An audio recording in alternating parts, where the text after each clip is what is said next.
Kate Lafalcha. Welcome. I always get the direction wrong. Welcome to Irish Granny Tarot, and welcome to our honored guest, Rabbi Yonassan Gershom. And if you guys remember, a few weeks ago, we covered his book, Beyond the Ashes. If you remember the topic, it was cases of reincarnation, people who died during the Holocaust and figured it out that they were reincarnated back into our time. And first of all, Yonassan commented underneath one of the videos of his book, and I was just telling him, when I saw his name, I almost died because I thought, oh my God, what have I said?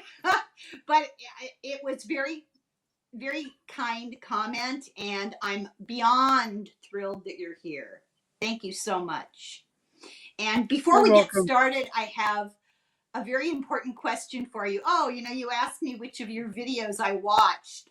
Well, here's one right here I wanted to ask you about, and I completely forgot. How many cats do you have? 10. 10 cats. Oh my God. Oh, did they live outside? They're indoor, outdoor. There might be a cat or two show up. By the way, just for people watching, there is a bit of a delay on my video connection here. So if the audio is coming through fine, I think. So maybe it'll look better when you play it back. Yeah, there's always a delay in the audio, and sometimes people will chastise me for interrupting, and I'd say probably 8 times out of 10 it's the delay. I do interrupt, I'll warn you right now, but it's a delay, and it's very disconcerting when you're trying to have conversation, isn't it? Yes. See? And I interrupt also, so Oh, good. Something in common. That's wonderful. So before we get started, I just wanted to run through a little bit of your life story. 2 seconds. You were born in Berkeley, in California.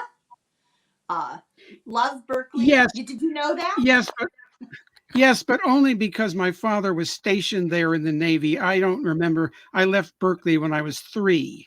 Right. I grew up in Philadelphia, right? Right. So when I want to be liberal, I'm from Berkeley, and when I want to be traditional, I'm from Philly. Perfect. I have the same interesting background. I can claim all kinds of things. It's wonderful. Dual citizenship, it's great. So you grew up in Philadelphia, and one of the things that your book said about you in the back, they have that little blurb. I'm thinking now, since we spoke, that this is probably outdated. You don't still do counseling at a convalescent hospital? No. That was years ago. The book was published 30 years ago. I'm now 70. No, it's been out of print for a while. I'm 74 now, so I'm retired. I do still, do certain kinds of volunteer work, but no, I'm not doing that anymore. So. Yeah, and your family background, just a little bit. I know that Yonassan doesn't want to talk too much about this whole regression thing. It's been a long time since he's worked in that field. But I do have the curiosity. Did you have a family connection to the Holocaust? Not directly. Okay, most of my family was already here for a while. I think I was born into the wrong family. I don't really want to get into a big long thing. My father was married. My father was married 3 times. I'm a product of marriage number 2. It was very dysfunctional. And so I'm not going to really get into that. I've mentioned this before in other interviews. I honestly think that, I'm one of those people that was born into an incompatible family because, as I said in the book, a lot of people very quickly just grab the first possible birth, coming back from World War II. And I think that was the case. My parents are both passed on, and my half sister has passed on. My full sister I can't find. So I'm not going to get much more into it than that. Okay. Yeah. Oh, listen, I kind of try to stay off of the topic too much of family myself. You can imagine Hmm. when you come from a family of a dozen siblings, the Yeah, potential for chaos is pretty high. So I too, I don't like to denigrate, badmouth, uh, find fault with. exactly. I want to accept my role in the whole mess, and I'll tell you what, it's a soap opera, so we'll leave that all behind. But the reason I ask is there is a woman, a psychic, who does a program on YouTube called Melissa Free Range Psychic, and one of the things that she spends frequently covering is a regression, sort of a look. Her guides tell her what tarot cards to pick. And in that way, she does readings on current politicians, political figures, prominent figures, and looks back at their past lives. And it's so interesting because many of the people, according to her guides, many of the people in government right now are, I don't know how to say this, were involved in Hitler's whole bureaucracy and in that whole World War II disaster. So I wanted to ask you if you would talk a little bit about your take. I don't know how political you want to get, but your take on our current rise in fascism. It seems to mirror what happened in Europe, before the outbreak of World War II. The parallels terrify me. And I feel like the voice of doom, the Cassandra. So can you tell me what you think about that, as much as you're willing to share? Yeah, I think there is a parallel of this. I've thought about it also. I'm not going to name particular politicians, but there is definitely a trend. I mean, people have asked me, well, did the Nazis come back? Well, of course the Nazis came back. It's not just the good people that come back. And as a matter of fact, a lot of times people who are really sinful people have to come back and straighten out their karma. Yeah. And I do see this pattern as a rise in anti-Semitism.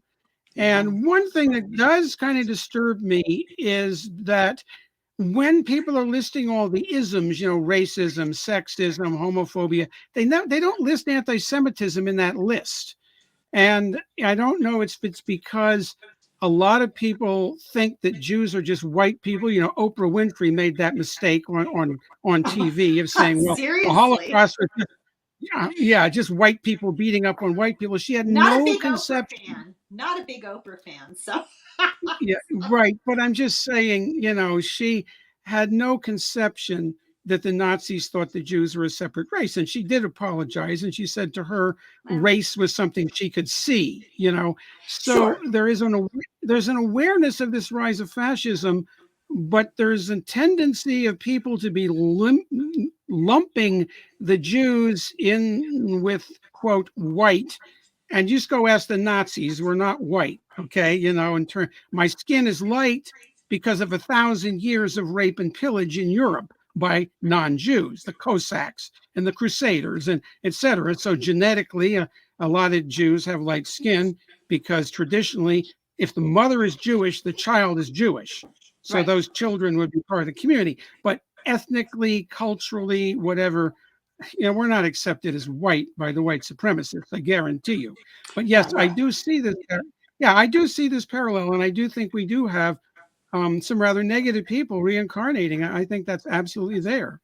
all You you know, have to do is look at the news video from Charlottesville with the torches and the chant, Jews will not replace us.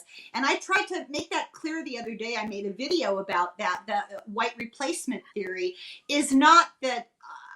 I don't feel like I was adequately explaining it previously, so I really did a deep dive into it. It's not that white male patriarchal theocratic supremacists, I got to get all the titles in there, are afraid that minority people of color, are going to replace them. They're afraid that a cabal of elitist Jews in the background are creating a situation where white men become outnumbered by minorities so the Jews can take over. Isn't Now, that right? yeah, the whole conspiracy theory thing, the Protocols of the Elders of Zion, which is the Right, book they passed around, was a Russian forgery. And right. if you really know anything about Jews and Judaism, it is absolutely ludicrous in its dialogue, the way it's written. It's clearly a forgery, Yeah, but people read this stuff, and there's always been conspiracy theories floating around, and anytime that you have some kind of political upheaval, there's a tendency to blame the Jews. You got Marjorie Taylor Greene claiming that we started fires in California with Jewish laser beams. I mean, I laugh at it, but it's not really funny. People make this stuff up. The more recent one, I can't remember the name of the politician, but claims that the Jews paid Darwin to invent the theory of evolution, which is Darwin was independently wealthy. He financed his own expeditions. But a lot of these people, they don't look up the facts. They got to find someone to blame. yeah. Unfortunately, this ends up with real consequences. We can laugh about it, and I did in that video I did for Purim this year. All the news that's fit to ridicule. It's on my YouTube channel, but Yeah. the thing is, I had fun doing that. But in reality, it does end up Jews are being attacked on the streets. Statistically, the largest number of ethnic violent situations that have happened last year were attacks of Jews on the streets.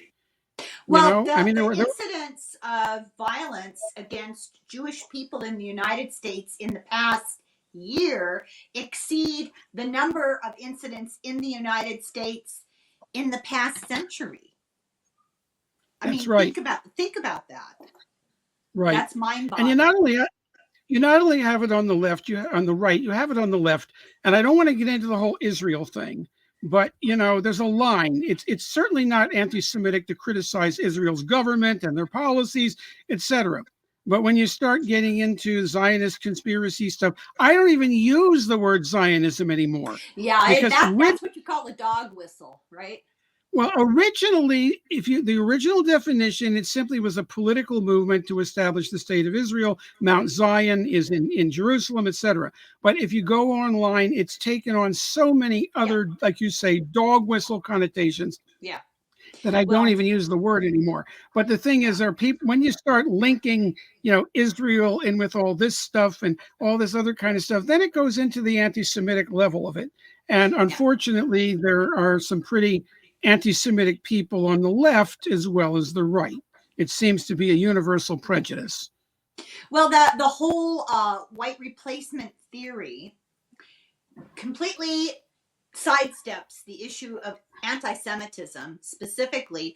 It's very much like a Russian Soviet um, technique of mind control, active measure, to take a term, misuse it, tweak it a bit to suit your purposes for the purposes of brainwashing, mind control. And so now critical race theory has become teaching children in kindergarten about Harriet Tubman. It's insanity. Right. And in the same way, in my opinion, white replacement theory no longer really means what it really means. It has a knee-jerk reaction from people who are more than happy to be racist. I find it terrifying. So this sense that that Hitler was defeated and Nazis were over. Nazis never were defeated. They just moved to South America. Some of them moved to NASA. Some of them moved to the Soviet scientific world. We Right. embraced the scientists. I mean, Werner von Braun, I've seen pictures of him in his SS Yeah. uniform.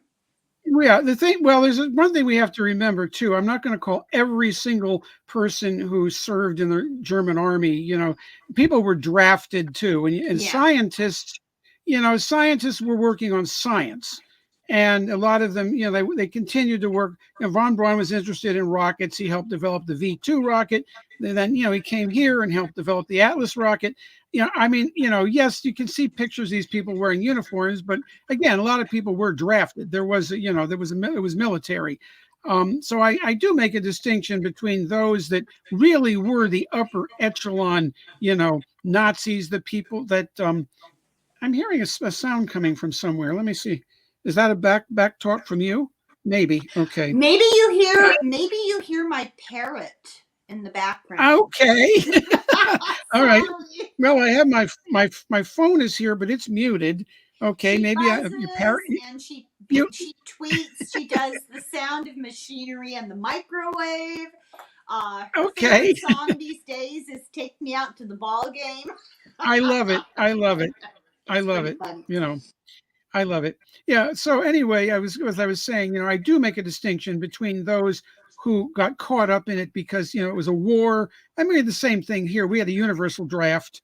If you were at all capable of fighting, you were drafted. Right. And I remember my father told this story. My father, was into metallurgy. He learned welding and stuff in the Navy. And then when he got out, he still did that. And he was at one point a supervisor in this company, which I won't go into all that. But he was talking to this guy, one of his workers, and saying, that there's various kinds of medical help and social services and stuff like this. And he said, "Are you a veteran?" And the guy said, yes, he was a veteran. My father says, "Well, then maybe you should apply." And he says, "Does it matter? I was on the wrong side." he, had, he had been in the Uh-oh. German army. Yeah, he had been in the German army, but he was just an ordinary guy. He Yeah. wasn't a Nazi in his philosophy. Right. My father It always, wasn't an ideology. It was a function of just right, being the wrong age in the wrong place. I wrong watched age a at the wrong video the time. other day. I watched a documentary about home movies of Germans during the war. And I was struck. I knew this, but it's still breathtaking to see it in action. uh, 10, 11, 12-year-olds manning guns towards the end of the war Right. because they conscripted the home guard, basically, and you could be in the Hmm. home guard if you were a Boy Scout, and you could Right. be Exactly. 85 years old. It was horrifying. But to me, this begs a question, and you're just the man for the answer, because you're coming from a more metaphysical point of view, I think. So you're in a society. I believe that we are all going to be faced with this dilemma. So this is perfect. You're in a society that's going downhill fast, morally, and I'm not talking about blue laws. I'm talking about racism and misogyny, et cetera, theocratic control, authoritarianism, and you're faced with choices. Where do you draw the line? How do you know when now I have to stand up to my own peril, but I have to stand up?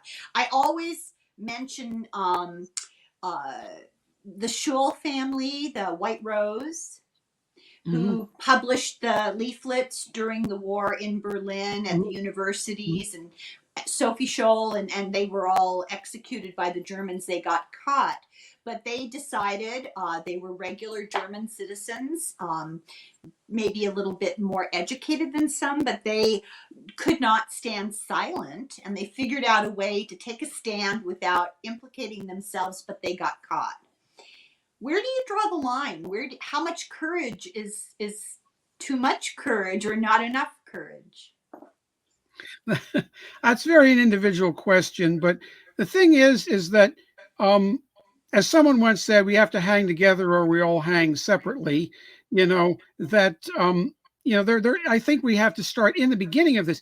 There's an incident that's not so well known. Toward the beginning of this whole thing, when they were rounding up the Jews, there were, I think it was about 2 or 3 thousand non-Jewish wives of Jewish husbands who staged a protest in Berlin, and they got their husbands released. The Germans at that point were very sensitive to bad publicity.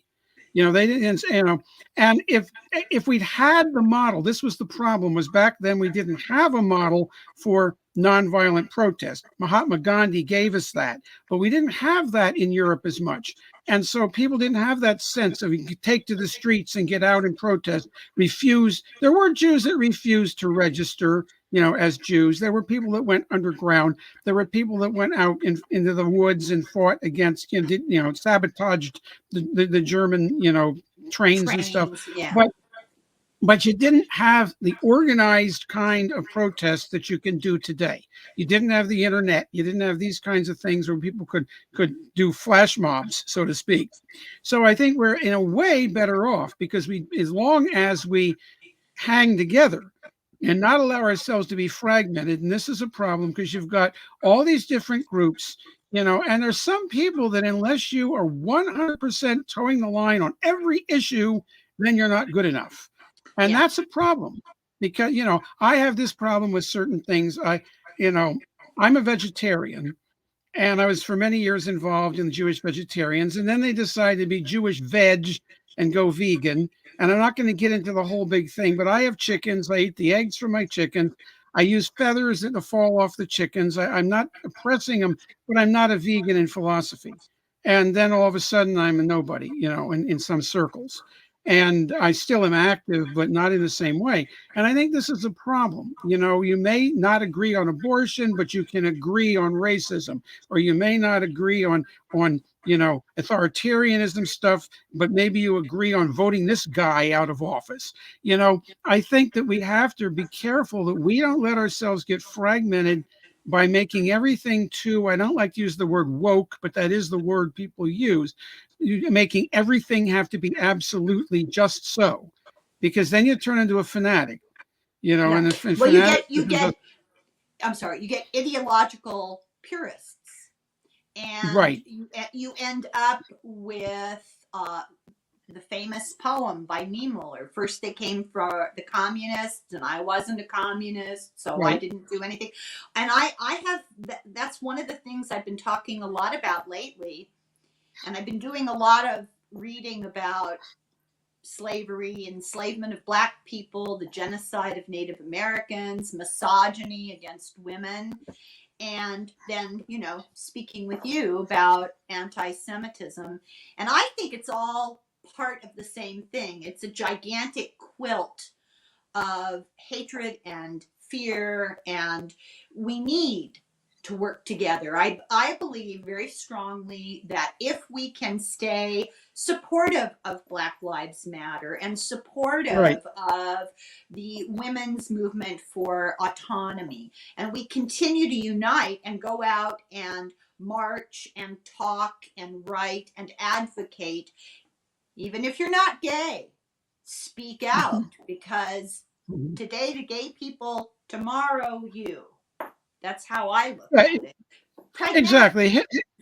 Hitler did not start with the Jews. Hitler started with physically and mentally handicapped Yeah. people, Yeah. with gays. The pink triangle is what Yep. the gay people wore in the concentration camps. And a lot of, so you're absolutely right, and you have to be able to support people you don't agree with, and That's that's right. hard for some people. That's That's hard hard for for some all of us. people. Yeah. I Well, mean, you know there are that things that go ahead. no, go on, go on. I was just going to say he co-opted the medical profession, a very Hmm. respected profession in Germany in those days, and he drew them into the web by requiring them to identify patients who had mental handicaps or emotional problems or birth defects, and he made them complicit in sending them to homes in the country where they experimented on extermination techniques with these people. Right, right, Families would right, send their child with Down syndrome, perfectly healthy, fine child with Down syndrome, and 5 weeks later get a postcard. We're so sorry your child died of pneumonia. Well, they were gassing right, them in mobile right. vans. Oh, I just get really upset. It's just horrendous to me because it's not unimaginable. It's completely comprehensible that this can happen again. I see it unfolding. Well, if I can talk a little bit about experience in the autism community, there's exactly this thing of people saying, well, if we could cure autism, like it's a disease, there's certain organizations that the autistic community does not like because we're not a disease. Now, granted, there's special needs children. There's, should my parents have aborted me if they had known I would be born autistic? I'm autistic. Okay, and I know that I have poor eye contact. I know I have some clumsy social skills. I know other kinds of things, but I also have contributed stuff. And so if we have this whole idea of the quote perfect human being, which none of us can be, and Well, now. you know, I mean, like I say, and I do support abortion rights. Actually, Judaism permits abortion, but I don't want to get into that whole thing. Yeah. But No, the that's thing good. is that there's a difference. Yeah, but when you start doing eugenics, which is what the Germans were doing in Nazi Germany, we're weeding out people that they thought were subhuman, inferior for whatever reason, then you're really causing problems. I think it was Temple Grandin who's written a lot about autism. You know who she is? And Yep. she said, that autistic characteristics are very creative. That if without that, we'd probably still be, sitting around the campfire chatting up stories in the caves. I mean, I've thought about this myself. I mean, who really invented a new kind of stone tool back in Neolithic times? Was it all the chit chatters around the campfire? Or was it this autistic guy who got hyper focused on chipping Yep. rocks and goes Yeah. off in the corner? That's all he does is chip rocks and discovered, hey, this is a sharp rock. It'll work better. I mean, and if you look at some of the people, Einstein, they think might have been autistic. We know Bill Gates was. These computers we're talking on, we can thank Bill Gates for figuring out that you don't have to program every computer individually. You just pop in a disk with an operating system, the DOS, the old disk. He invented that idea in his garage. Oh, is that what he did? I don't know. Didn't you know that? It was Bill I mean, Gates I that know invented. he was involved in computers, but it's a mystery Yeah. to me. Yeah, well, he way back, when he was just in the very beginning of the thing before they had Microsoft and all that. Each computer, you watch old Star Treks, and Spock is always individually programming the computers because that's what it was. And he got the idea, what if you could just have a program already written and just pop it in there? That's what we got now. We're using it right now. So if you look at a lot of the different science, and the other one I always talk about is Edison, who but an autistic guy could have 1,000 ways to not make a light bulb and still keep going. See, we How have a about tendency. Tesla? How about Tesla's Tesla? another one. Yeah. Tesla's another one. If you look at a lot of the people that have done great inventions and things, there is that, whether they're officially diagnosed autistic or not, they have that characteristic of being Yep. hyper focused on something for years Yeah. and years. This is so if you take that out of the gene pool and just make everybody a bunch of social chit chatters that hang around the water cooler, we're not going to be better off as a human race for that. And that Well, I goes for a don't lot know of other how things. oh, sorry, the delay. I don't No, know no, how no, go. you will receive this, but I'm going to put it out there anyway. Somebody mentioned to me the other day that there's a theory out there that, autism is on a spectrum and that perhaps different causes, different people. And perhaps some people with autism are actually spirits with a foot in two different realities, that they are just a little bit more on a higher dimensional plane than the rest of us. And the distraction is what makes it hard for them to be acceptable socially on this plane because they're interacting on more than one plane. I thought that was really interesting to think about. Well, that could be for some people. I could see that. One of the things that I remember as a kid, I was very out of touch with the world when I was little. I was always being told I was oblivious. My father would say, "You're oblivious." I had my hearing tested 5 or 6 times because they would call my name and I didn't hear them. My hearing is fine, but it was this focus. And I think that that could be there. It very well could be there. The problem, of course, is that we value these social popularity, Yeah. Hollywood stardom, all that stuff more than we value intellectual. I mean, I remember I loved Star Trek because that was the first time I ever saw a nerdy guy, meaning Spock, be a hero and a good guy. It was always poking fun at the Yeah. fat little guy with glasses. And so we have Poindexter.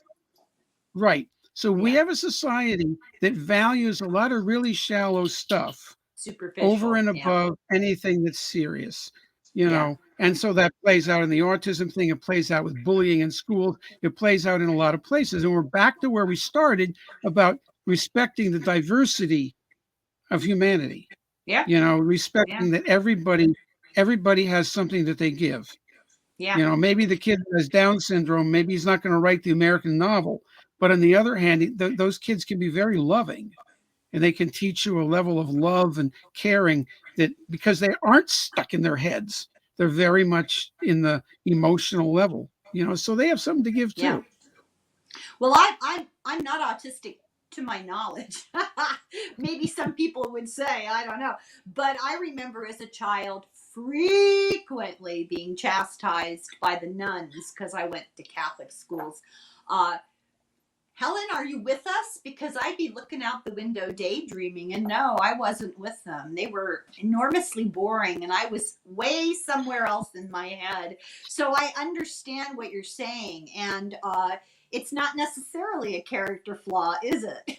I would No. I would defend your right to be thinking of other things. Absolutely. So Mhm. in that same vein, here you are, a rabbi, and you get involved in hypnotherapy and regression and reincarnation.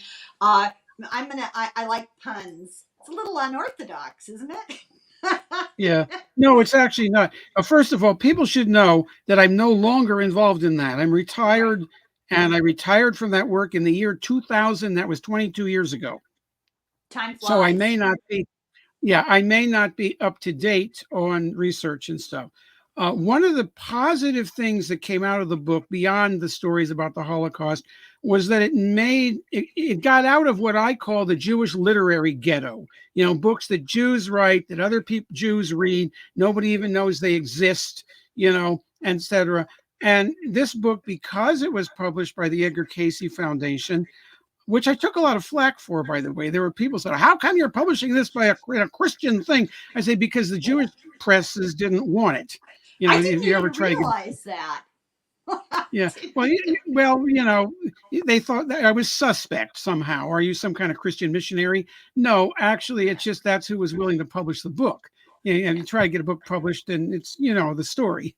But anyway, one of the things it did do was get beyond the stereotype of the angry God of the Old Testament, which we don't worship. I've always thought I should Yahweh. do a video.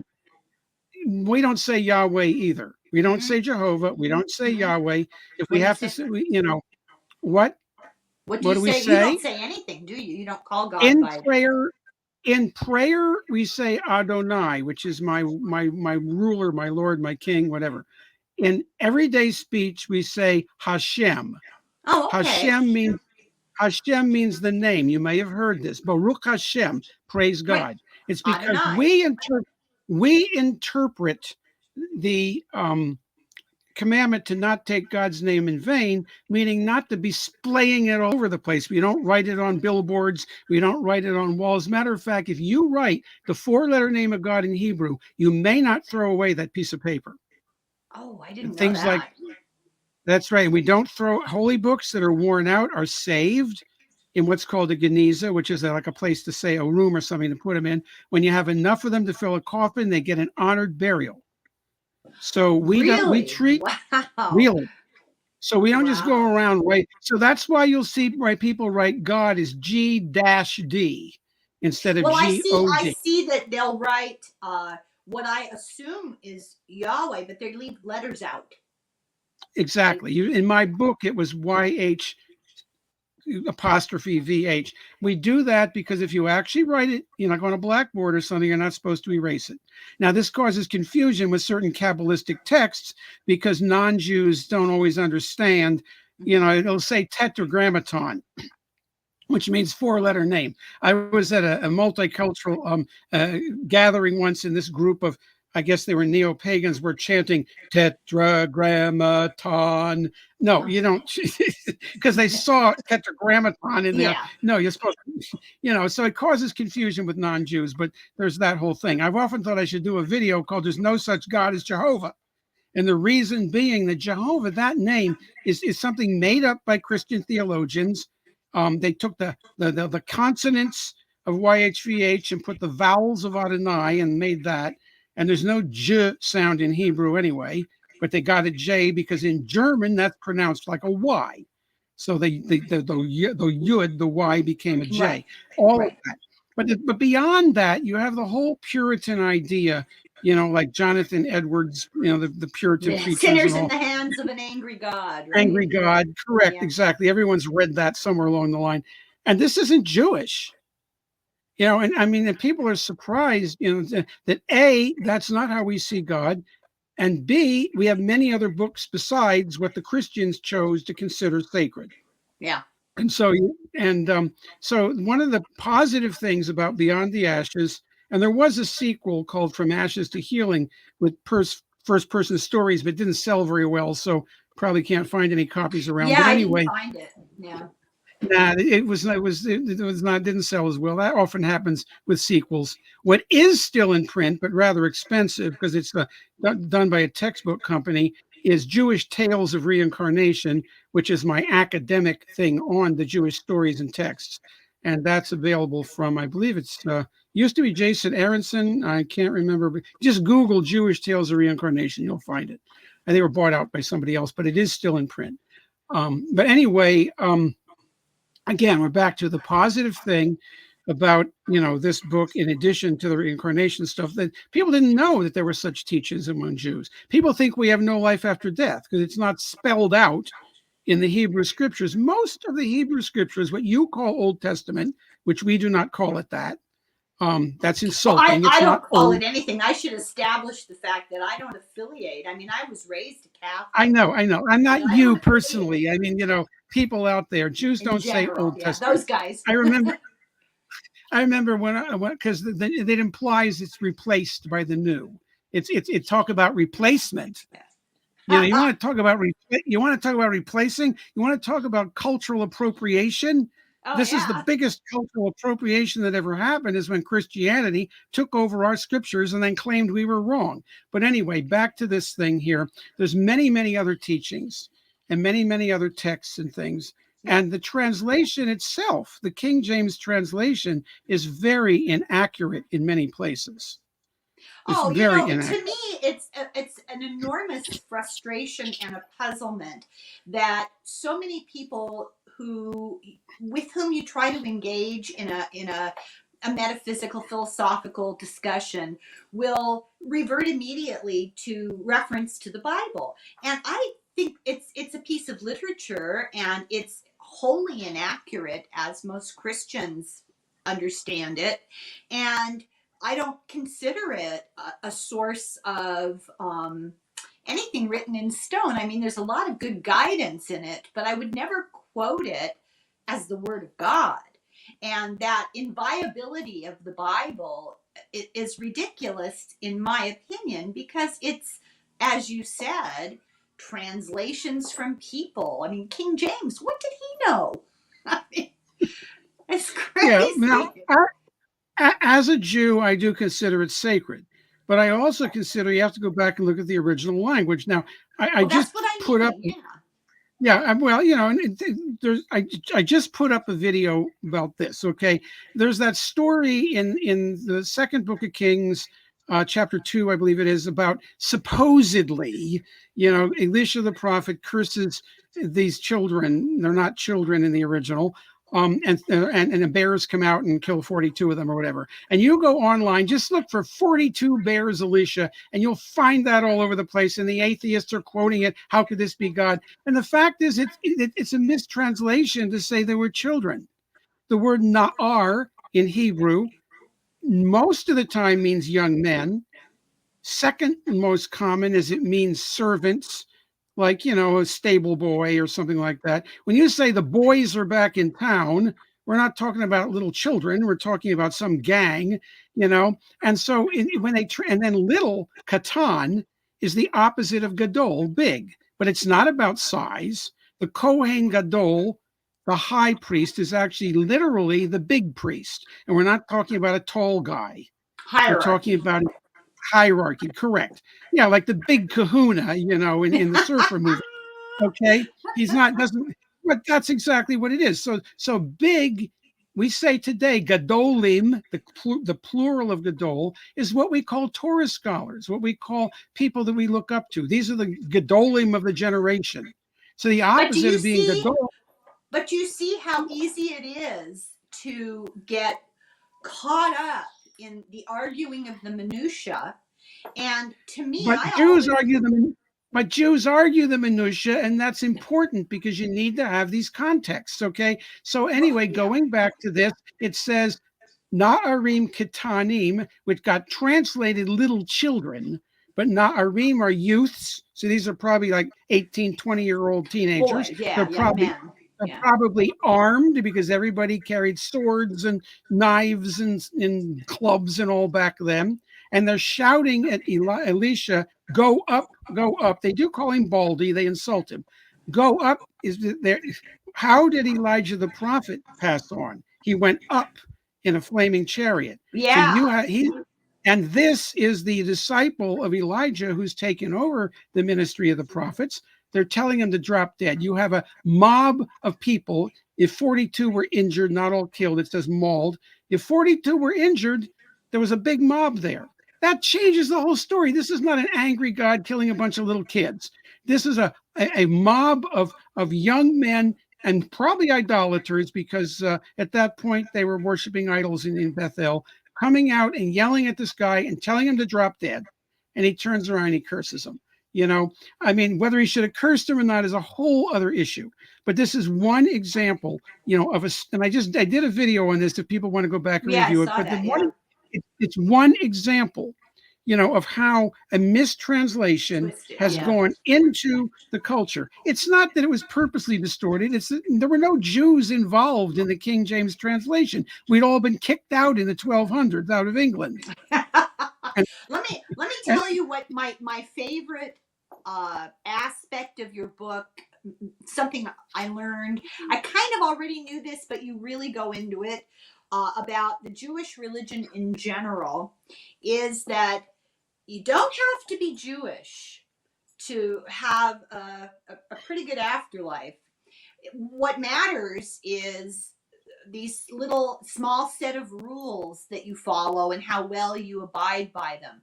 And the big secret that a lot of people I don't think understand is that you're supposed to be anonymous when you give charity, when you feed the hungry, and you right, take care of the sick and visit the prisoner. And when you do those simple things, those acts of service to other people, and you right, do yeah, it in anonymity, that's what determines the growth of your soul. But it's the rigid conformity to patriarchal rules of these evangelical religions that are trying to take over the world. It's just terrifying to me because they want all of us to abide by these misinterpretations and misunderstandings. And any organization, any institution, in my opinion, that minimizes the importance of half the population and finds fault with people who are different, homosexuals, women, people of minority groups, that's not a school of thought that's being led by the light. Does that make sense? yeah. I am going to say that I'm not anti-ritual, and I'm not, I mean, Judaism does have a structure. We do have specific laws. I like to describe it as this is a cup, and in it is a liquid. Now, you can have an empty cup, which a lot of people have. It's very elaborate. But you can also, and I'm not going to pour it on the floor, but if I were to pour this through my hand, I wouldn't be able to hold on to it without a cup. So Right. I'm not anti-religion, and I'm not anti-ritual. Actually, I am orthodox in my practice. And I Right. don't want to get into the whole thing on that. But what Right. I will say is this, is that Judaism doesn't feel that you have to become Jewish. We are like a tribal people. It's not just a religion. Okay, I think I said this in the book, but I'll In go the over book, it. yes. Okay, and again, yeah, that if anthropology, at least at the time I was in college and I graduated in 75, so this may have changed, but anthropologists had a sort of a 5-point checklist for what is a tribe. Okay, there's a common ancestor story, whether it's a myth or whether it's actually genealogical, a common origin story, a Right. common language, even if not everybody speaks it, but there's a language of origin, a common land base of origin, common rituals around food, etc., Yeah. ceremonies and holidays, and common religion, mythology. Okay, Hmm. and so we have Abraham and Sarah as the origin story. The Hmm. land of Israel is the land story. Hebrew is the Hmm. language. All the Jewish holidays and celebrations and the kosher laws are the foods and celebrations. And then there's the theology. So you can have somebody. I mean, atheist Christian is sort of an oxymoron, but atheist Jew really isn't, because you Hmm. can be a Jew and consider yourself part of the Jewish people and yet not believe in God. There's even Because a little a human. cultural. Yeah, and you find what are called cultural Jews. This is the same thing I see among the native peoples here. There are people that practice the old traditional native ways, and Hmm. there are people that are very assimilated in, but they all consider themselves part of the tribe. They all go periodically back to their tribal lands for ceremonies and celebrations and things like this. And so I think if you define Jews as a tribal people, and it's possible to be adopted into the tribe, that's what converting to Judaism is. But we expect people to take on all the laws and everything, so we don't just you don't just go down to the altar and declare it. Yeah. I've said for years a person should live as a Jew for at least 3 years. The first year it's new and exciting. The second year you're familiar with it, and if you're not bored with it by the third year, then maybe consider becoming Jewish. And so, and rabbis are traditionally supposed to discourage someone comes in, why do you want to Yeah, be a that was Jew? so fascinating. 3 times you're supposed to tell people go home. Right, Yeah. right, It's so because interesting. we don't feel it's necessary to be Jewish in order to find God. You can find Right. God through your own religion, And I but if personally someone want does, to thank you on behalf of me and my family for not coming to my front door 2 by 2 and sticking pamphlets in my I if there's one group of people that I have that just offend me, it's door-to-door missionaries, and I hate that, because I feel there's an implicit insult that you're not able to follow your own yeah, religious curiosity. It's insulting to have people doing that, I think so. they Thank you. feel they feel they have to do that. I get them at the door too, Uh-huh. although not as much, because I think the locals have realized, because they'll say, want to talk about the Bible? Well, sure, and I'll just go take a Oh nice Hebrew no. Bible. Pandora's Here we go. box. Here we go. We can. I'll discuss the book. And that because they come with a script, and this is Yes. one of the things I've noticed in trying to dialogue with that type of person. Not all Christians are like that, but some are. They have a script. This is what you bring up in order to try and convert a Jew. Right. And of Right. course, the atheists on the other side have this is what you bring up, including the little children's story I dissected earlier. This is what you Yeah. bring up to discourage people. And when people are running a script like that, the thing about it is when you stop and you say, "Whoa, wait a minute, let's talk about that." You derail They them. really you derail them. Yeah, Yeah. you derail them. And this, I think, is what was going on. If we want to talk Christianity and Jews for a minute, they weren't attacking Jesus. We Jews debate, we question. That's part of our culture.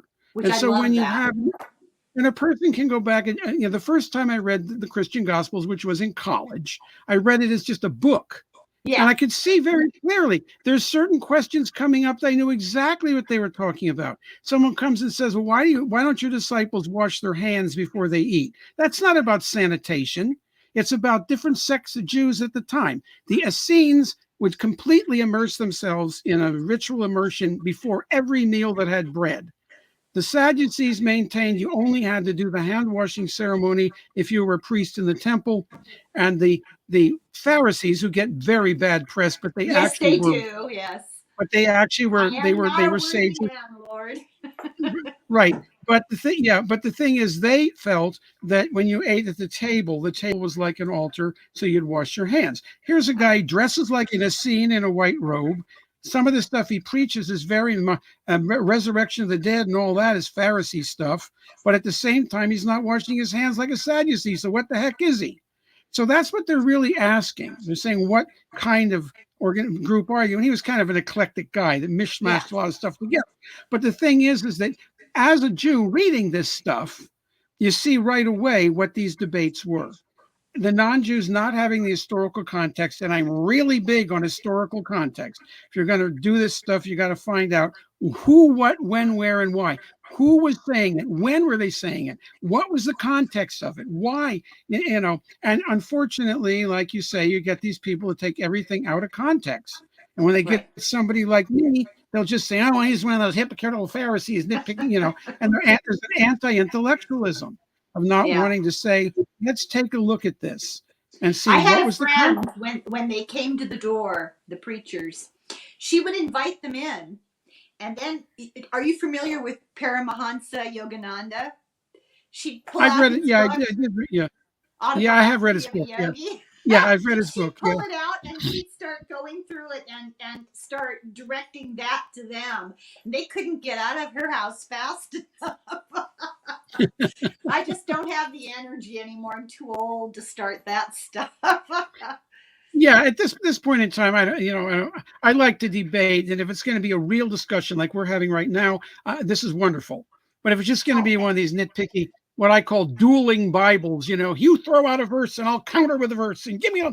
Yeah, I'm not doing that. I'm not doing the dueling Bible thing. No. And when people have said to me, "Have you heard of Jesus?" Like, how could I live in this culture and never hear of Jesus? I sometimes I Do people actually ask you that? That's Yes, they hilarious. do. And I say, "Have you heard of the Baal Shem Tov? Have you heard of Maimonides?" Yeah, because there's this giant, and this is my other complaint here, and I think I said this in the book. There Yeah. is a huge blank in Yes. people's minds between the death of Jesus and the Holocaust. That Yes. is 2,000 years Yes. and of Jewish history. Some Yes. people are surprised. Where do these Jews come from? I thought they all disappeared when Jesus came. How 6 million Jews? Where did they come from? And there's no sense of what was going on. I've met people that never heard of the Inquisition. They don't know what a Are you kidding pogrom me? is. I'm serious. How I'm could you serious. even how could you even graduate from high school and not did they? I mean, Well, now they don't flunk kids anymore. They just pass them on. I mean, don't get me started on the American education system. okay, because then it's my turn. It's your turn. You Yeah. can rant for a while now, Helen. Go ahead. Oh, no. It's my turn to start on the American education system. I have a few Go ahead. opinions. Go Well, ahead and do it. we homeschooled our children. And the presumption is when you say that you are some sort of right-wing conservative fundamentalist Christian. And we live in a very small town. And the reason that we decided to homeschool our children is we wanted our children to question authority. We wanted them to be critical thinkers. And we felt the schools were too conservative. And the ironic part of this whole situation is that the only other people that homeschooled were these conservative Christians who all became my children's best friends. Because we were thrown together. When you homeschool, you seek out the support of fellow homeschoolers. And despite the fact that children were good friends, there was an ongoing, never-ending, unrelenting push on the part of the families to draw us into their religious belief system. Every Tuesday night, we got a phone call from the same family of the sweetest children, nicest parents, wonderful. I mean, except that every Tuesday night, they tried to talk my children into going to Awana with them on Wednesdays. Yeah, the Awana church is thing. kind Yeah. of like Campfire Girls for Christians, you know? Yeah, yeah, it's like Yeah. yeah, it's like Campfire Girls or Girl Scouts for Christians. Yeah. Yeah, and I taught my children, you be polite, but you be firm and just say no thank you. But we had close friends who were Mormon, and 2 or 3 times a week they called and tried to get my kids to go to young women's group and the Sunday services. And I mean, it was just an ongoing, unrelenting battle for maintaining our belief systems. And I don't know where I was going with this. And that's just one aspect of homeschooling. People assume a lot of things about homeschoolers that are not true. I can't tell you how many people in the school system who told me, well, you're doing a great job, but you're the exception, which was the farthest thing from the truth. That Yeah. was not true. I was not the exception. People who take on that burden, because it's a burden, you end up being the bad guy with your children 24/7 for 18 years. You're the bad guy. When you send your children to school, the teachers impose all sorts of expectations. You're off the hook. The teacher told you had to do it, so now do your homework. When you're the parent and you're imposing, papers and etc., it's unrelenting. That's also unrelenting. Just the happiest moment of Yeah. my life was when my youngest child went off to college and I could go to the bathroom alone. It's just wonderful. Yeah. And I love them. Don't get me wrong. And I don't regret we did it. But yeah, the school systems are pretty Yeah, sad. I went to public school. I did not grow up Orthodox. Most Jews born in the 40s, and I was born in 47, Yeah. didn't. The Orthodox revival comes later on, and Yeah. that's a whole nother Jewish history thing. The majority of American Jews, when they came here, and a lot of other groups too, they came here in the late 1800s, early 1900s. They wanted to assimilate into the quote melting pot unquote. Yeah. Their great grandchildren are discovering that didn't work very well, and so you have a lot of people going back now to search out their heritage. But I was very lucky that I did have a good liberal education, Yeah. you know. And I mean, it's because and see, they don't do the kind of debate in school. I remember we had a debate. Remember, this is during the Cold War. Okay, I was on the debate team, and I was very good. Somewhere in that school, there's still a trophy with our team name on it. Anyway, but anyway, the thing is, we would debate things like, debating communism versus democracy, or, was Hitler good or bad and things like that. And as on a debate team, you're either pro or con, and you have to defend it, or present it. And you learn to look at both sides of this issue. You learn Well, to isn't find it what are the true good. that you often don't know going into a competition? You don't That's know right. what side you have to take. You have to be prepared to argue either point of view. That's right. There would be a topic. The topic is going to be, I don't know, democracy and communism or something like that. Let's use that as an example. And yes, you don't know. You had to prepare for the whole thing Right. because, and then you'll be able to present, to rebuttal, to whatever. And I don't know that they do that kind of debate anymore now, as far as those really controversial topics like that. I just read in the college, I think it was St. Scholastica. Don't quote me exactly. A college in Minneapolis, a professor lost his bid to be head of a department or something because he invited Peter Singer, who's a animal rights activist, on some Zoom thing. And Singer's very controversial, and he is into eugenics as well as animal rights, which I think is weird. On the one That's hand, he where I wants, know his name. yeah, Eugenics. yeah, Yes. right, Yes. yeah, yeah. It's kind of weird because, Yale. on the one hand, he says you shouldn't kill animals. On the other hand, let's kill defective babies or Yeah. whatever. And so Wasn't he's he in very Yale? controversial. Yeah, what? Wasn't Wasn't he he what? in Yale University? And I'm there was not this sure. I'm not sure. I'm not huge going to go out. scandal. Yeah. Yeah, but the point is that in order to refute those things, if you don't agree with them, you have to at least have an opportunity to have a debate. Right. If you just shut everything down, and that's what's happening on a lot of campuses, is that you can't say the wrong word. And I just had a discussion with somebody about the banning To Kill a Mockingbird in schools, and they said, well, it has the N word in it, and it does, but it was taking place in the 1930s. And I don't think it would work to have, remember, Scout was the little girl in the book, have her kids shout at her that her father is an African American lover.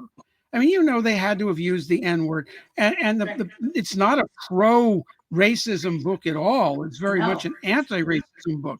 But, people are going through and they're saying, you say the wrong word, you say the wrong thing, and then we're not going to even talk about it.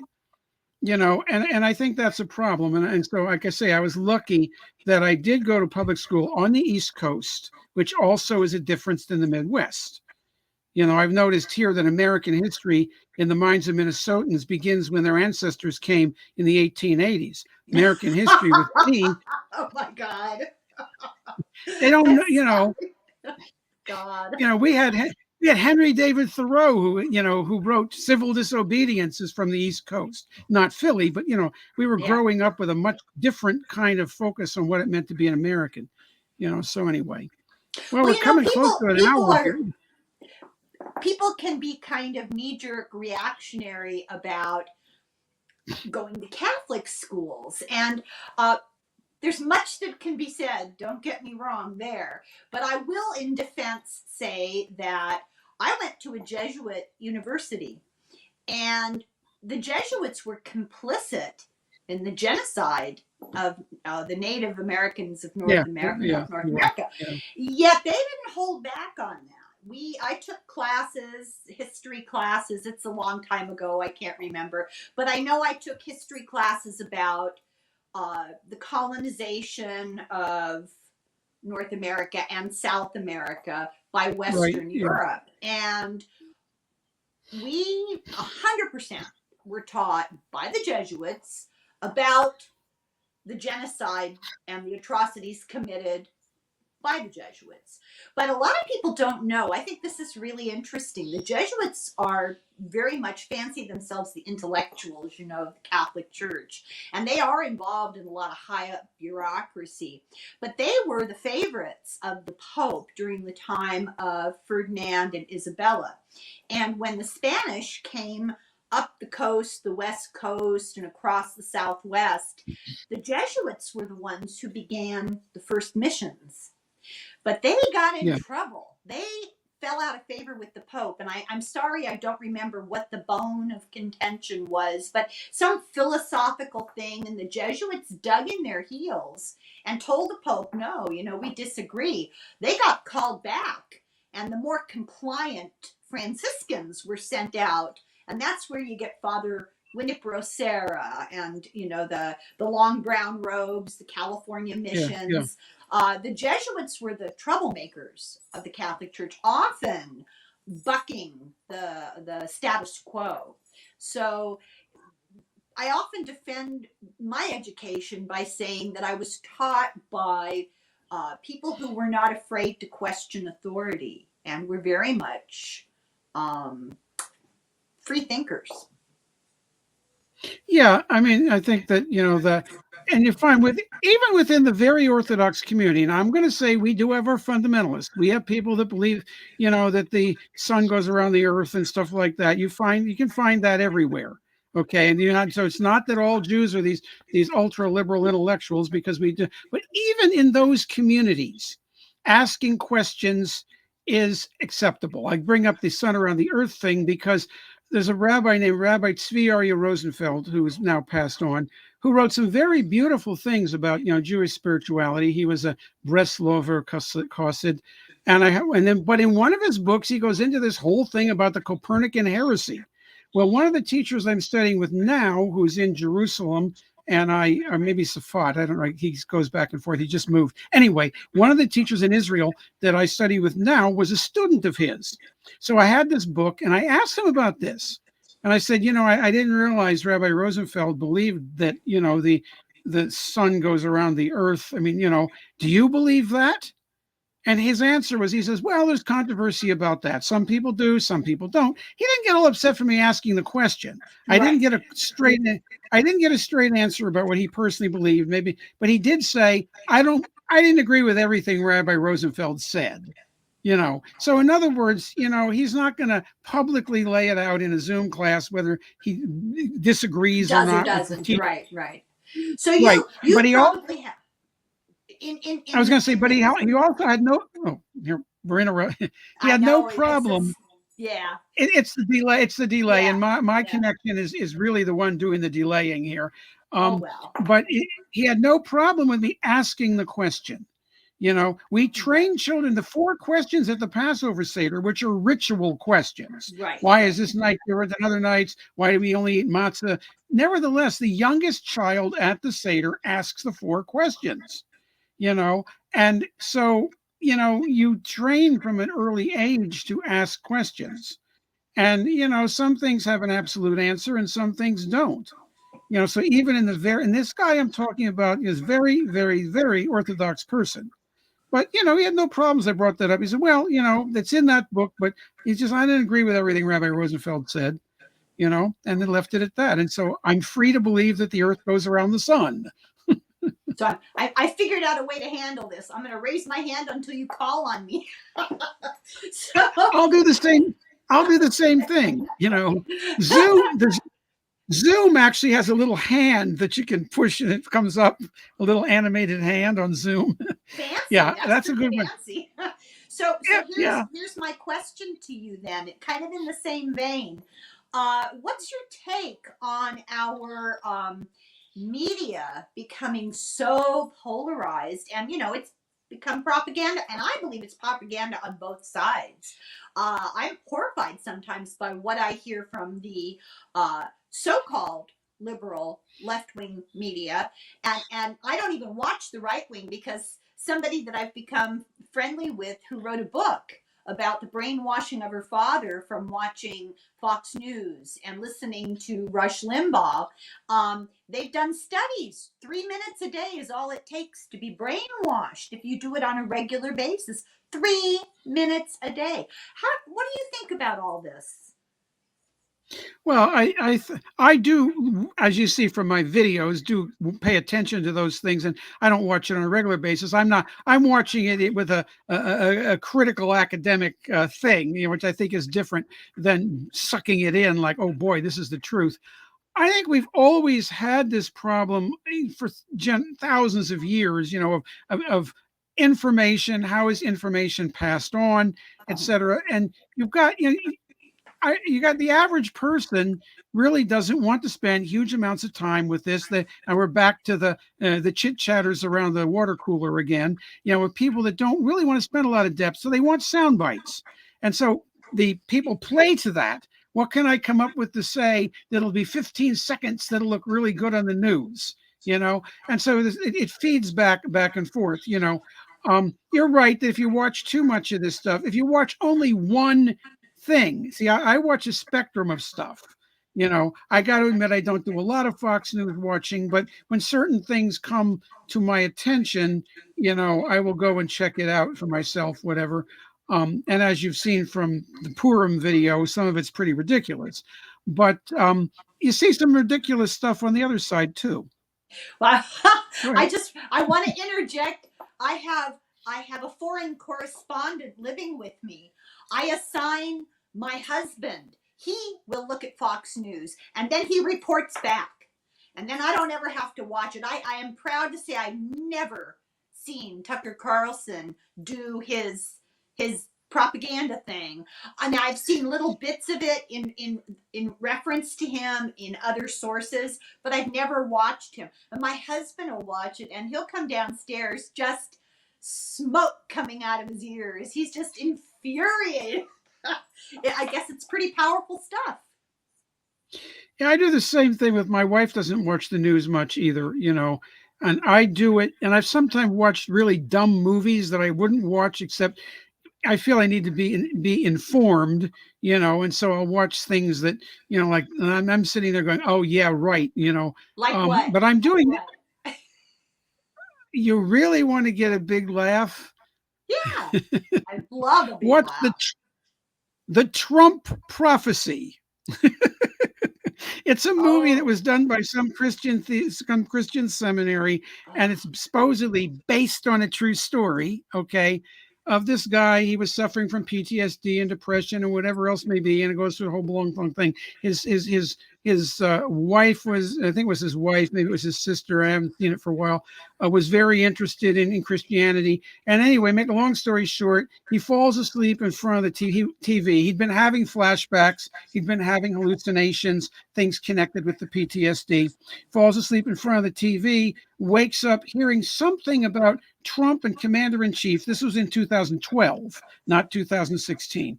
But Trump didn't run for president, so he thought, oh, well, nah. Then when Trump runs for president, he mentions it. They make a big thing out of it. They're praying a big campaign of it. They all blow shofars, Jewish ram's horns on election day. And of course, Trump got elected. Yeah. Yeah. And it's the stupidest movie. It ranks right up there with Left Behind, which I've also watched. Oh, and my God, main reason, I can't. Well, you see, this is where autism comes in as an advantage, because I primarily process things through my intellect first. Now, my wife processes things through her emotions first. And so she really can't watch stuff that's heavily emotional like that, because she'll be upset for days. Empathetic. I have empathy, but it's not that autistic people don't have empathy. That's not true. But I do process things through the intellect first. Mm-hmm. This is why I was able to do a book about Holocaust reincarnations. Yeah. A really empathic person could not have sat through 200 and some stories like that without going insane. However, even I burned out after a while and had to say, I'm moving on. But I can do that. So I can sit back and watch something like that. And my mind is running the analysis, I'm going, well, what about this? What about that? And so that's one of the gifts that I have, I think if you read that little piece I did on my blog where I said, that it was a perfect storm of me having the academic background, having the connection with the people, but also the autistic detachment. Yes. And that came together that I could do such a book. And then well, once it's funny. I feel like I have almost, I don't want to sound grandiose, but I feel like I've been given a personality, let's put it that way, where I cannot watch commercials for the Humane Society where they play sad music and the poor dogs are tied up in the snow. The minute those come on, I have to mute the sound and close my eyes. They haunt me. But I can read about and watch documentary video about World War II primary source materials, diaries, and letters from people who died during the Holocaust. I feel absolutely compelled to remain informed and to talk about it. My kids call it my little obsession, because that's one of my favorite. I mean, this is a terrible word to use, but it's one of my favorite topics. I am absolutely obsessed with it. I feel no reluctance, I guess is the word, to dwell on it, probably to my detriment, but I think somebody has to. I think it's so important because it is, to me, completely comprehensible that it can happen again. It has happened since, we just don't. Cambodia, Pol Pot. Right. It may not have been as organized. It may not have been on that scale, but it was the same evil. And that thread of evil seems to run in our DNA, the human race. And we tend to turn our eye away from it and forget what happened in the past to our detriment. And I think it's important that if you in general, somebody in the world can stomach it, to focus on it and to call it out every time. It's so important. And I appreciate the fact that you wrote this book and that people were willing to tell you.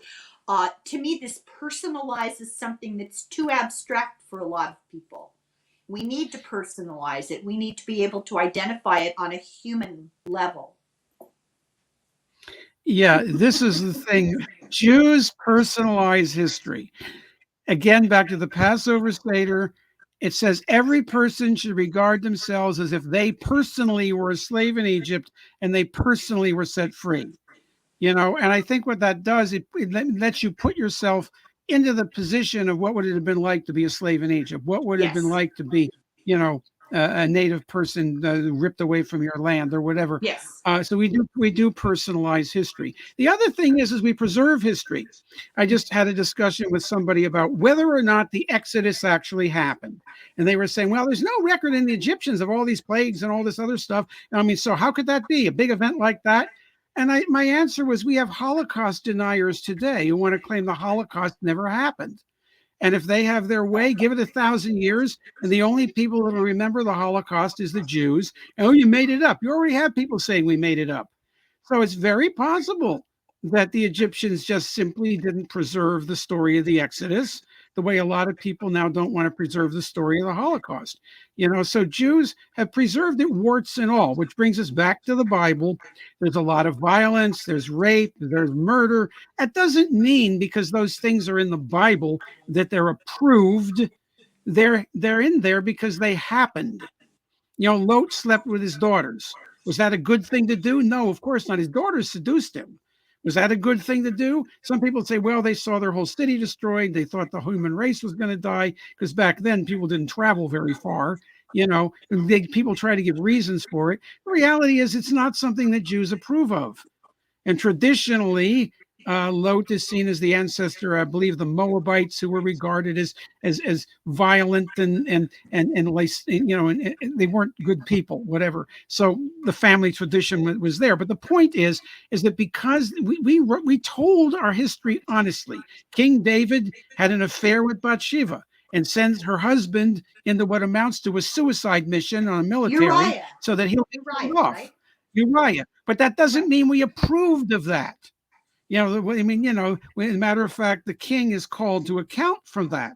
In ancient times, the king could do anything he wanted, but no, the prophet comes in and says, because of that, you won't get to build the temple, because your hands are stained with his blood. So the point I'm making is that if you're not willing to talk about history and not willing to look at what happened, yes, you're right, it will happen again. That's right. And I think we have to embrace whatever the history is, good or bad. Mm-hmm. If it makes our ancestors look terrible, so be it. Because to me, the importance is truth, the truth of the matter. Right. And that is relevant when it comes to accepting the history of the founding of this country. I've been doing the 1619 project as our Saturday book. Mm-hmm. Taken a couple of weeks because it's a very deep book. Yeah. And one of the things that I feel like I have a good education, and I was shocked to discover how manipulated the Constitution really was to appease the Southern colonies who wanted to retain enslavement of people. In order to get them to go along with the program, the Constitution set us up for the situation we're in today, a well-armed militia. That was all about allowing militias in the South to put down slave revolts. And we know this because of the communication, the letters that were written and the diaries that were kept amongst the framers of the Constitution while the debate was raging. But we're handed this tidy little package of a Constitution, liberty and justice for all. And that's really not what happened at all. This was a negotiation between powerful white male landholding enslavers to try to negotiate. It was all a compromise. And it's really it angers me greatly that I feel very misled. And like I said, I feel like I had a good education, so I'm really resentful on behalf of the people who probably believe that entirely with their whole heart, and resent being told that we bear responsibility for the past and that we're still living in an environment where we're suffering the repercussions of those decisions still today. What do you make on a sort of a metaphysical plane of this gun violence? What do you make of that? Well, about metaphysical plane, but on a sociological plane, we glorify violence. I mean, John Wayne and all that stuff. I have a T-shirt that says "Real men cuddle cats." That's great. But when you think about and I actually have a photograph of that, and I have posted it places, talking about this whole gun violence. We glorify this. I mean, I grew up watching Westerns on TV and stuff, but it stayed in history back then. We couldn't get a hold of guns. I guess I had a cat pistol at one point. Most Mhm. little boys in the 50s did, but it was always just make believe cops and robbers. It wasn't, you never ever, I never heard of anybody ever shooting people in their school. Occasionally a knife fight would happen in high school, but, never anything like that. And I think we've glorified this, to the point of making it the ideal of you want to be tough. The other thing that I think is a problem is we do not have any kind of ceremony or initiation or whatever to transition young men from being children to being men. Oh, And in that's the bar mitzvah, interesting. I never thought of that. the bar mitzvah kind of does that. I Yeah. mean, granted, at age 13, they're not legally adults, but they Mhm. take on certain responsibilities in the community. You can count in a minyan, which is the 10 quorum needed to Mhm. hold certain services. Mhm. You can read from the Torah, other kinds of things. Native peoples have the same thing. Many of them have the vision quest or other kinds of ceremonies. There's a clear transition. Just give me a minute here. A clear transition from childhood to adulthood where Right. you do in some way prove yourself. And I think young men feel a need to do that. Prove And we don't have themselves. anything That's like that in our interesting. I never culture. thought of that. And so they go out and they make it up. They join a Right. gang or they go out and they shoot somebody. I mean, Yeah. and Yeah.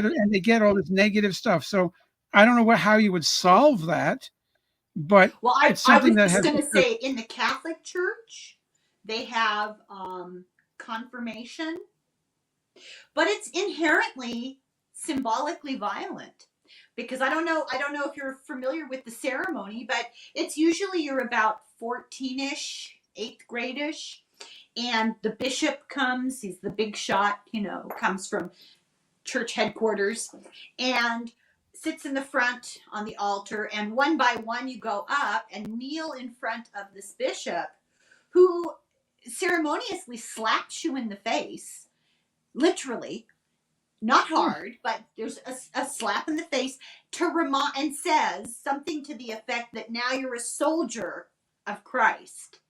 It's inherently violent. I just, it yeah. blows my mind. So I'm sorry, I know I was Well, interrupting, but the native culture did have warriors. I mean, there are, of course, people teaching now, the path of the peaceful warrior and things. Being a warrior was part of it. The point at which you went out and killed your first buffalo or whatever. But you see, I think there is the I don't know. I mean, how I'm going to put this. Men and women have equal rights, but I don't think men and women are exactly the same. And I think men do have this adrenaline need, to, especially when they're going mhm. through, puberty, etc. And that needs to be channeled in some kind of way.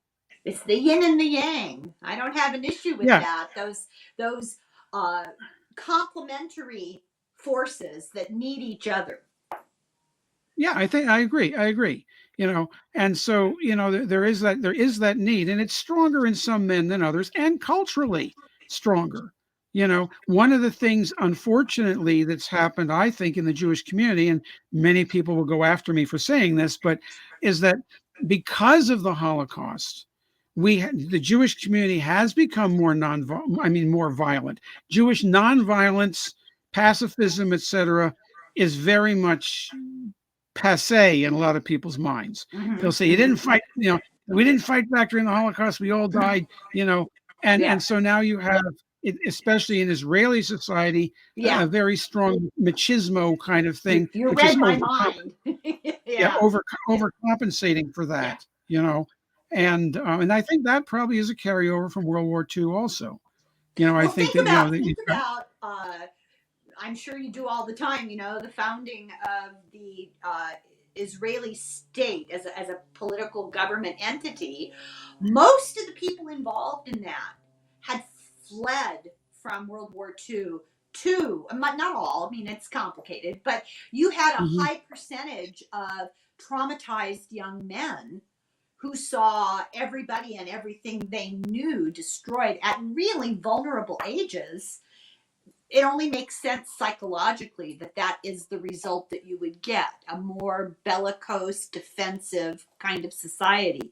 To me, that seems, you don't need to even say it. That would be expected. But that's just me, you know. No, I actually wrote an article called "Breaking the Cycle of Abuse" many years ago, in which I said exactly that. Oh, That the gentle Jews were all martyred.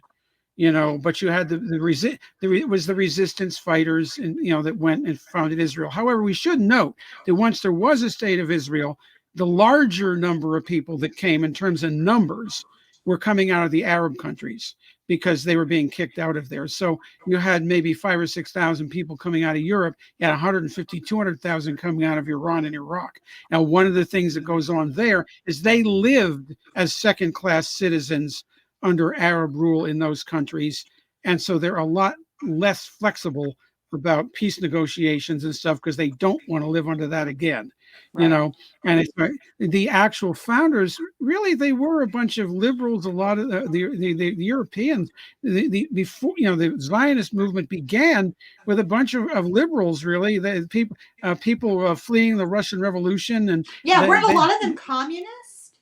a lot of them were. They really Yeah, thought, that this was going to be real equality, that the Jews would finally have some rights and all of this. It gets co-opted by Stalin. We all know that story. It turns into a dictatorship.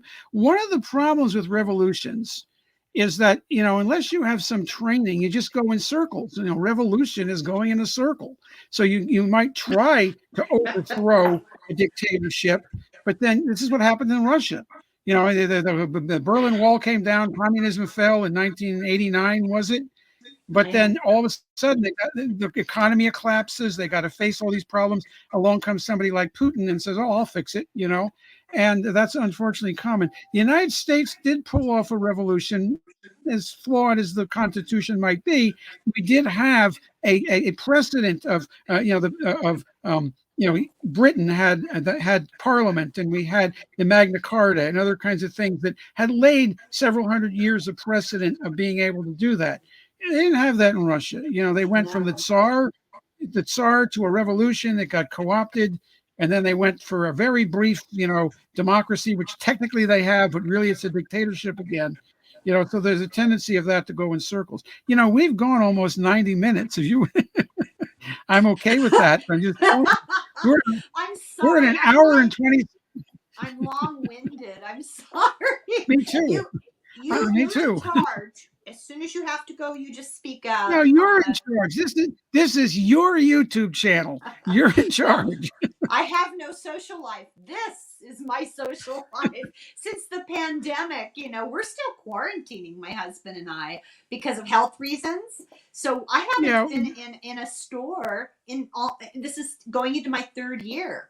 Have not been out in a public forum. I take a long walk every day, but I put a lot of energy into detouring around people and crowd. I mean, it's the strangest thing. The strangest part of the whole situation is it's had very little effect on my social life. Yeah. Yeah. My wife is the same. She can't do the vaccination. I'm fully vaccinated, all 4 shots. Because I'm the one running all the errands and doing all the stuff. Yeah. She has been out of the house. We occasionally have gone to a store. We've been to the doctor. Sometimes we just drive around, because she can't walk very well. She's handicapped. But yeah, that's changed. But one of the good things about this is there's so much stuff online. Everybody Yeah. told me for years. Everybody told me for years I should put all my storytelling and my lessons. I'm basically an oral teacher. I've written Yes. books, but basically I'm an oral teacher. They kept saying, "You ought to record this," and I never did. I started doing it because of my prison ministry. I was visiting people in institutions, and now I couldn't go, but I could upload it to YouTube, and then the staff could download it into a DVD and whatever else. But then it broadened out. They're still under quarantine. Each of those, I got into the prison once before they went back into lockdown. And then I got into one of the other institutions once, and now they're all back on lockdown again. And so some of these people, I haven't seen them for 2 years. And So now we have the monkeypox. Yeah, I've read about that. I don't know what to do with it. I You don't know, either. It's you know, insanity. Yeah, yeah. it's been a very strange period of time. And the one last little thing I want, it's a small issue I wanted to ask you about, is all these young conservatives. They just recently had some sort of a yearly convention, and all of the discussion was about how the left wing people want to destroy the country, and it's their job to try to save the country from the hands of the liberals. And what the solution that they suggest and that they're pushing now is state control and state power. And it's all very apocalyptic. And I think that they would welcome. They're hoping for the second coming of Christ. I think that some of them, a portion of them, take this actually literally, and would like to advance the process of the apocalypse if they could. What do you make of that? Okay. Try to Just be a little brief here. topic. There's a tendency, yeah. Should I do that standing on one foot? You know that expression?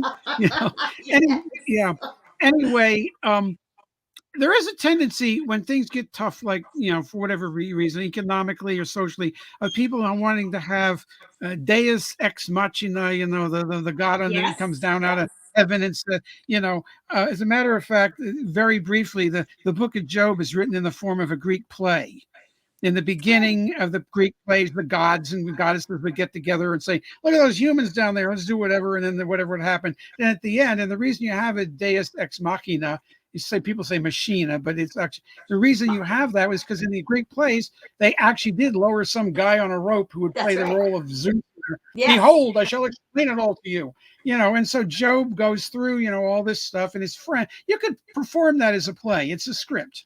The one then spoke so and so, then replied so and so. And you ever stop to think that the messengers come in from the left and the right and behind, but not from the front, the fourth direction, because that's the audience. Well, I will confess that I really But the haven't point I'm making thought is about that it. that's the thing you have go on. You've got all these problems going on, all this stuff going on, and then finally they want to have Jesus or God or somebody come in, and the Messiah come in and say, "Behold, I'll explain to you, I'll fix it all." And there's a Rescue. tendency to do that. Now the thing that bothers me about the thing going on today is that they really, I've had people say to me that maybe it should be a good thing we have a war with Russia, Yeah. because maybe they'll drop an atom bomb on Yes. Jerusalem and Yes. destroy the Dome of the Rock Mosque, and we can rebuild the temple. And I That's said, right. yeah, No, that's right. we'll all wear hazmat suits because it'll be Yeah. so radioactive nobody could go there. I Well, mean, they're I thinking, wasn't kidding. It's apocalyptic. yeah, I've heard this stuff too. I've heard that, and we have it in the Jewish community. We've got people too, especially the Lubavitch sect, who Yeah. Yeah. believe that they believed that their rabbi was potentially the Messiah. There are people who still believe he is, even though he's dead, and other kinds, which is not a very Jewish way of thinking, but they've absorbed from the surrounding culture this idea. But anyway, we have this. Now, the thing about it, I avoid this. When people say, "What about prophecies?" Most of the stuff in the Hebrew scriptures is history. When they talk about the 5 kings that Joshua fought with the Gibeonites, they were historically 5 kings that Joshua fought. They aren't necessarily representing 5 nations or the United Nations or the European Union or all this other stuff. When people take these, again, we're back to, I'm big on historical context. When people take this stuff and then they want to project it on modern politics, it becomes an escapism. They don't feel they have to deal. I've had people say it to me about the climate change. We don't have to worry about that. When Messiah comes, when Jesus comes, whatever, when the eighth Buddha or whatever they're looking for, when these people come, they'll just fix it all. They'll wave a magic wand and it'll all be fixed. you know and it becomes a kind of escapism. Early Christianity was doing that. You've got lines in the Gospels: this generation will not pass away before you see the coming of the day of the Lord. Right. And they were Yeah. under the Romans. They wanted their freedom from the Romans. So I shy away from this. I say to people, look, we have a concept called tikkun olam. It means to repair the universe.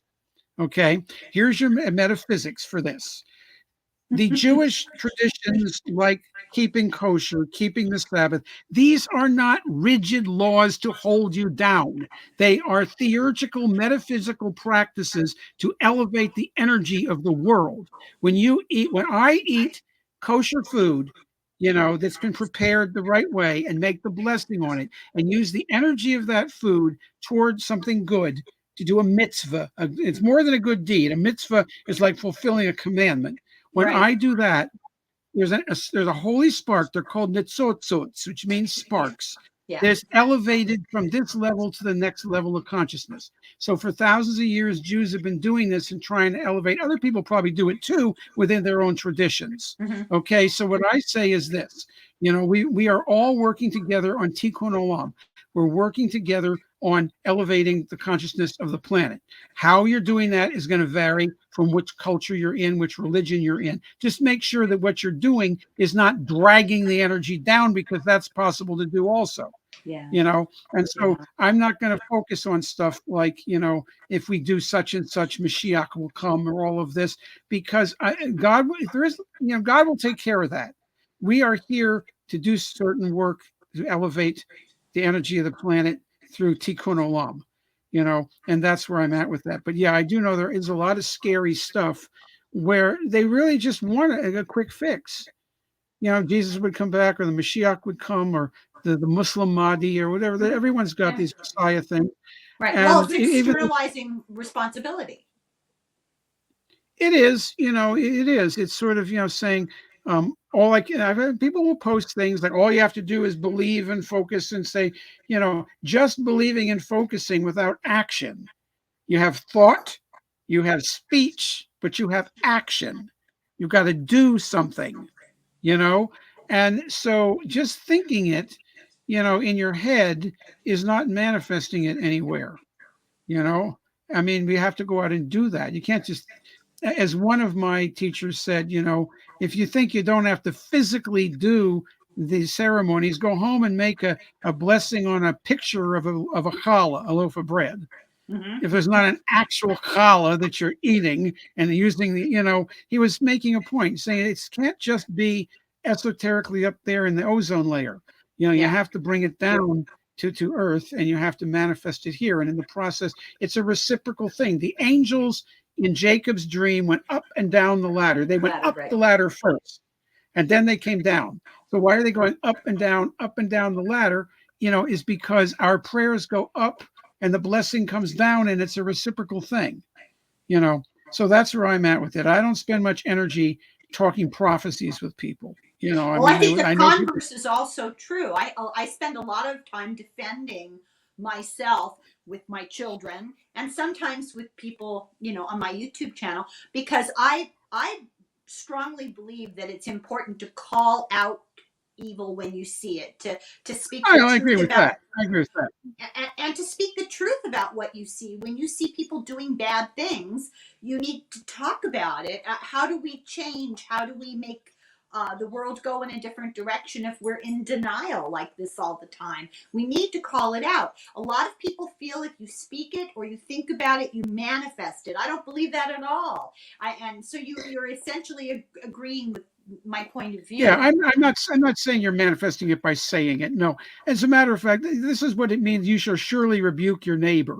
I mean, that's exactly what that means. And there's a line also in Leviticus: you shall not follow a crowd to do evil.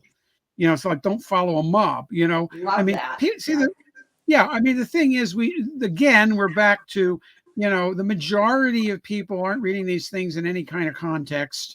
We don't just do the chapter verse thing. People would say, what about Leviticus 3:2, whatever? I don't think like that. I say, tell me the story. We think of it in terms of stories. Yeah, we do have the chapter verse things in the Bible, in our Bibles, because that's a Christian invention for identifying it, and it's a universal language to find stuff. But our liturgy is divided in the story of creation, the story of Noah, the story of Abraham. We are doing it as storytelling. Larger context of the whole thing, right? Exactly. And so when people will say, what about this? And I'll say, well, what's the story? What came before that? The whole thing about Isaiah 53 describing Jesus, Yeah, if you take it out of context, go back a couple chapters, and you'll discover that There's more to that's a it. Yeah. yeah, that's a personification of Jacob, who is the founder of the Jewish tribe.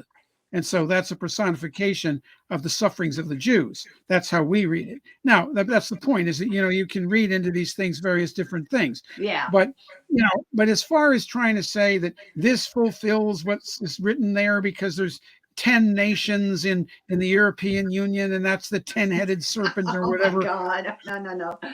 I know. People get into that, and I don't go there. I don't go There's there. a comedian whose name is John Fugelsang. Have you ever heard of him? Fogelsong? Yeah, I've heard of him. Yeah. John Fugelsang. And he is Okay.